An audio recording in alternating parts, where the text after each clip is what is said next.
Hey y'all, this is Anna Alexander. Welcome back to the basement as I drop a few words on the latest movie release of Agatha Christie's Death on the Nile, both directing and starring Kenneth Branagh. It's a sequel, I guess if you will, of Murder on the Orient Express from a few years ago, based on the Agatha Christie novels.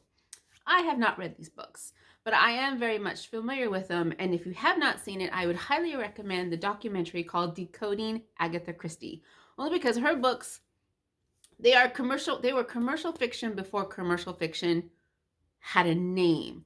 And people say romance novels are very formulaic. Well, hell's bells, y'all. In this documentary, they broke down her books to see why they were so successful, and that's because she was very consistent on how she laid out a story down to chapters, pages in a chapter, certain words that were used in repetition to lull you to sleep. And so if you saw Murder on the Orient Express, if you see Death on the Nile, it's going to follow the very same pattern, which is you've got Hercule Poirot, who's our inspector. Then you get introduced to a cast of characters. They are set in a remote area. Somebody's died, is killed. Investigation, red herring, red herring, red herring. Big reveal at the end, murder solved. Those are Agatha Christie's books, and those books became popular because they were very comforting. You could sit through that tension as the story progressed because you knew the payoff was coming at the end. There was going to be this big reveal, murder would be solved. And that is very much how Death on the Nile is. If you saw Murder on the Orient Express, expect a very similar path in Death on the Nile. So again, it's not necessarily about the destination, which is who's the murderer. It's the journey to get to that destination. So, long story short, it's okay. It's what I was expecting. Visually, it's beautiful. Very similar style to Murder on the Orient Express, except this time instead of being on a train, you're on a boat on the Nile. Visually stunning. They make the 1930s look beautiful, the opulence, the gowns, the dresses, just everything.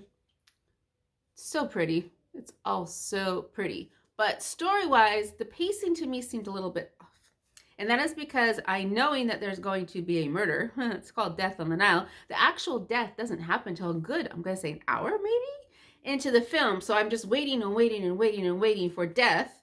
Death happens, and then once the death happens, the rest of the movie kind of kicks up and goes a little bit faster. Also, I kind of had to go to the bathroom, so I really wanted that film to end because I couldn't leave because I didn't want to miss anything. Because that's one thing about this specific movie in Agatha Christie is there's something always happening. Hercule Poirot, it's his powers of observation. So you have to also observe everything to catch little clues as to what may be going on. And yeah, I figured out the murder before it happened. I think this and this and this, yes, and that is what happened. The surprises for me were the little tiny mysteries between murder and end. I wasn't expecting those. But other than that, it's an Agatha Christie novel, and it delivered on what was promised.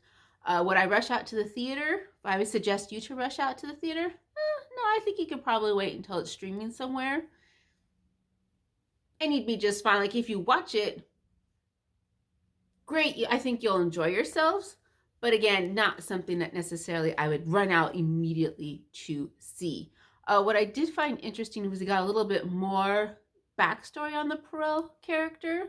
Also, and it was funny because there's very, very few people in the theater with me.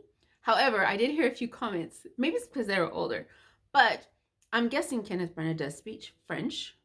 So his accent I felt was very good. And so because I have been trying to learn French the last year and a half, I could hear through the accent and catch what was going on. I took my oldest with me. Some of these women, they couldn't understand what he was saying because of the accent, and they were missing some of the subtext and some of the clues. So when I filled in my oldest about what they had missed, she's like, oh, okay, that makes sense to me now. So be prepared to hear an accent. Also, near the beginning, you are given a literal, practically roll call of characters. This is this person, this is this person, this is this person. Almost felt as if I needed a piece of paper and a pen to write everybody down, because it is quite. There's starring a ton of people. Ton of people are in here. Some of the most surprising choices to me, I think, is just the one, which is Russell Brand. Russell Brand was playing the doctor, and at first I saw the poster and I went, oh my gosh, that is Russell Brand. He was great. The funny thing was, he wasn't Russell Brand, but he was great. It was just kind of a, okay, there you go. But yeah, so overall, in a nutshell, it delivers as promised. No big shakes. If that's the type of genre story that you're into, I think you'll enjoy yourself, because then visually it is stunning. Yeah, so that is all for this week. There's lots of more fun stuff coming up soon. I'll be hitting the theaters a lot. Infection rates permitting, but I hope to share some more thoughts with you in the future. So if you haven't already, hit subscribe so I can see you again soon. So until next time, y'all.